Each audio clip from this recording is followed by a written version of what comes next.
지자체 선거가 사실상 시작됐다. 서대문구 이성원 사례를 벤치마킹하라. 오늘 조선일보가 꽤 비중 있게 다룬 서대문구 구청과 이성원 구청장 사례를 보면서 제가 이런 생각을 했습니다. 우선 서대문구와 이성원 구청장의 사례를 제가 좀 전해드리겠습니다.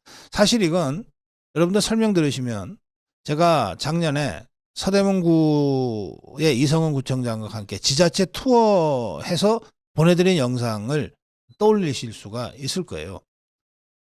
저희가 이성원 구청장하고 서대문구의 지자체 투어를 할 때 가장 비중 있게 다뤘던 게 두 군데거든요. 하나가 그 폭포 카페, 그리고 또 하나가 황토길 걷기였습니다. 이 두 가지를 조선일보가 특집으로 다뤘어요. 자, 살펴보겠습니다. 서대문구 홍제천의 카페 폭포에서 장학금 수여식이 열렸다. 서대문구가 1년간 이 카페를 운영해 번 돈으로 지역 대학생과 중고생 60명에게 장학금 총 1억 원을 전달했다. 대학생 20명에게는 300만 원씩, 중고생 40명에게는 100만 원씩 전달했다. 장학금을 받은 학생들 중에는 질환을 앓고 있는 뇌혈관 질환을 앓고 있는 어머니를 돌보고 있는 대학생 A씨, 특수학교에 다니고 있는 B군 등이 있고, 이들은 모두 꿈을 이어갈 수 있는 용기를 얻었다. 이렇게 입을 모았다고 합니다. 이성헌 구청장은 이 1억 원의 장학금, 이거는 카페를 찾은 지역 주민과 관광객들이 주신 것이다. 1년 전에 문을 연 동네 작은 카페가 명소가 되고 신겨온 사람 학생들에게 장학금까지 주게 되니 기적이 따로 없다.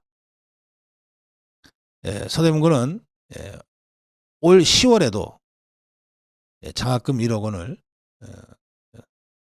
수여할 계획이라고 합니다. 자, 그러면 이 카페 수익금으로 이렇게 장학금을 1년에 2차례 1억씩 줄 수 있게 되는데, 도대체 이 카페가 어떤 카페길래 그러냐? 작년 4월에 서대문구 홍제천의 홍제폭포 그 바로 옆에 700평 규모의 카페로 문을 열었어요. 이게 위치가 어디냐면요, 서울에 사시는 분들은 잘 아실 텐데 내부 순환도로 있잖아요. 내부 순환도로를 마포 쪽에서 저 평창동 쪽으로 쭉 타고 가다 보면 오른쪽에 인공폭포가 보입니다. 왼쪽에는 스위스 그랜드 호텔이 있고, 그 바로 밑이에요. 그러니까 고가도로 밑이에요.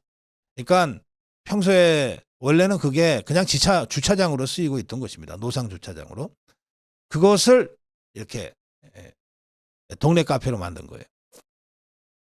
그런데 거기에 이제 인공폭포가 있었기 때문에 인공폭포 앞에 카페가 돼서 카페 폭포가 된 거예요.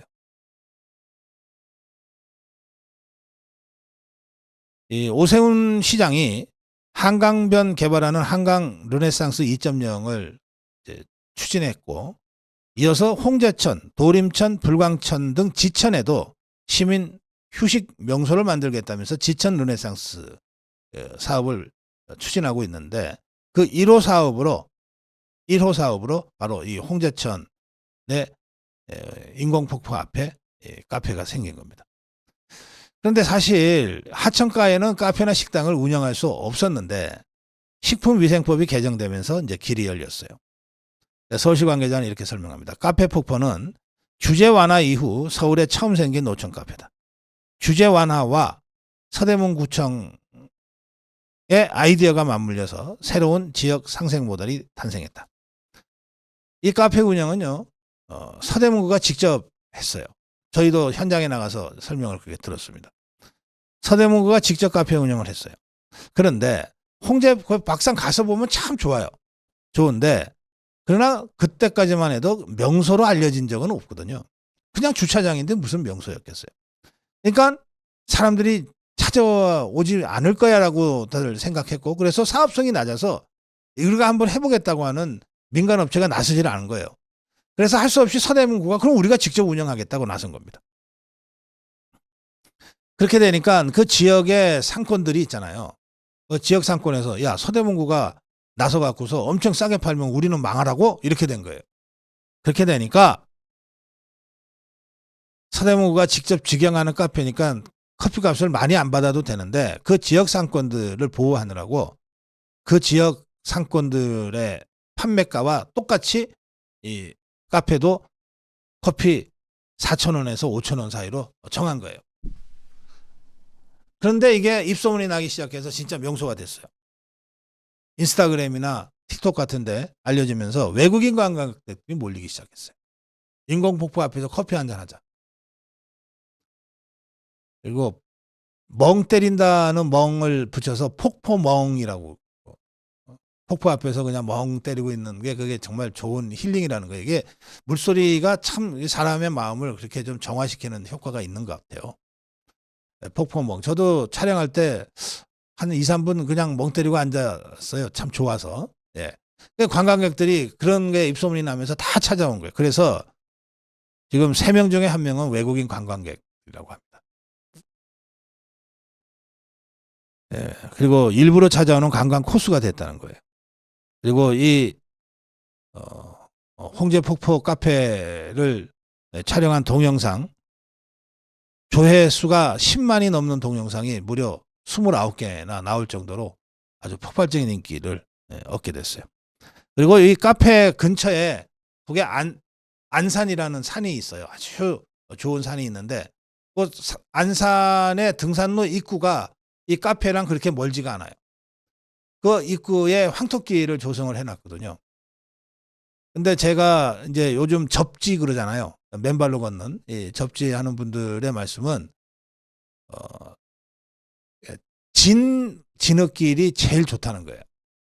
그 다음에 마른 황토길, 진 황토길 다음에 마른 황토길, 그 다음에 뭐 바다 모래 뿌린 길, 그 다음에 그냥 흙길 뭐 이런 식으로 좋다는데 그 이 서대문 안산 등산로 입구에 만들어진 황토길이 진 황토길이에요. 그러니까 진 황토길을 유지하느라고 굉장히 세심하게 물을도 계속 뿌리고 관리를 하더라고요. 거기 가서 진 황토길 걸었다가 제 구두를 다 망쳤습니다. 이게 진흙에 완전히 하여튼 그 진 황토길 그 걷기와 이 폭포멍이 가능한 이 홍제천 홍제 카페 폭포가 절묘하게 어우러져 가지고 정말로 많은 분들을 지금 불러 모으고 있습니다. 그래서 카페 옆에 제설 장비기도 좀 놔두고 폐기물 집화장도 뭐 있고 했는데 이걸 다 이전했어요. 그리고 확장했어요. 사람들이 계속 오니까. 그리고 수시로 공연도 하고 또 카페 한켠에는 북카페도 따로 만들고 그리고 또 하나가 이게 샌드위치가 유명하답니다.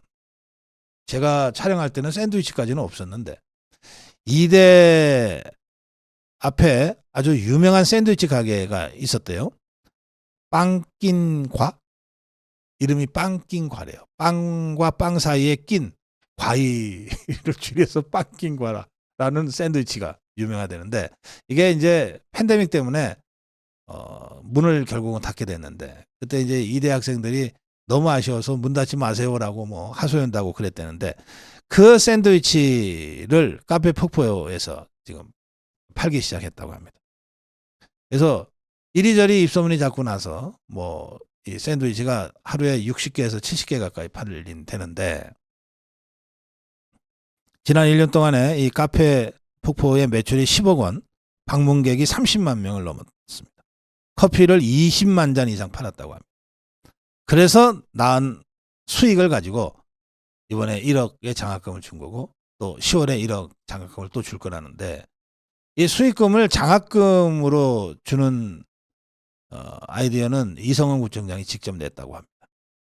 일참 잘하는 구청장이에요. 자, 제가 이것을 정론일침으로 전해드리면서 꼭 드리고 싶은 말씀이 하나 있습니다. 뭐냐? 아까 이재명이 연임해야 된다 그러면서 더불어민주당 안에서 지방선거 얘기를 자꾸 하잖아요. 지금 저 종북 주사파들은 총선 싹쓸이 했다. 이제 지방선거까지 싹쓸이 하면 대선은 하나마나 우리 거다. 이런 계산을 하고 있어요. 그런데 제가 한번 말씀드린 적이 있습니다. 지방선거는 2026년 6월이고 지방선거 끝나면 바로 2027년 3월 대선이기 때문에 지방선거는 대선과 바로 연결돼 있다. 또 우리가 지금 국회의원 참패한 데에 이어서 만약에 지방선거까지 다시 저 종북주사파들한테 싹쓸이 당하면 대통령 선거는 어떻게 하냐. 비빌 언덕이 있어야 하지. 그래서 우리가 이번 총선에서 졌기 때문에 더욱이나 지방선거는 무지무지 중요해졌다. 정권 재창출이라는 관점에서 보면. 그래서 지금부터 지방선거 준비해야 된다. 제가 그렇게 논평을 여러 번 했어요. 그런데 좌파들이 벌써 그렇게 나서고 있는 거예요. 이재명이 연임의 주요 이유가 지방선거인 거예요. 자, 그렇다면 우리도 대비해야 될 거 아니에요. 대책을 세워야 될 거 아니에요. 그런데 지방선거에서 이 대책을 세운다고 할 때는 지금 우리가 2년 전 지방선거에서 윤석열 대통령 취임 후에 윤석열 바람을 타고 압승을 거뒀거든요. 서울도 우리 국민의힘 소속 구청장들이 더 많은 상태예요. 그러니까 이 현직 구청장들과 시장 군수들이 국민들한테 2년 후에는 이제 심판받게 생겼단 말이에요. 그러면 심판 피하지 말고 당당하게 받자. 어떻게? 이성원처럼 받자.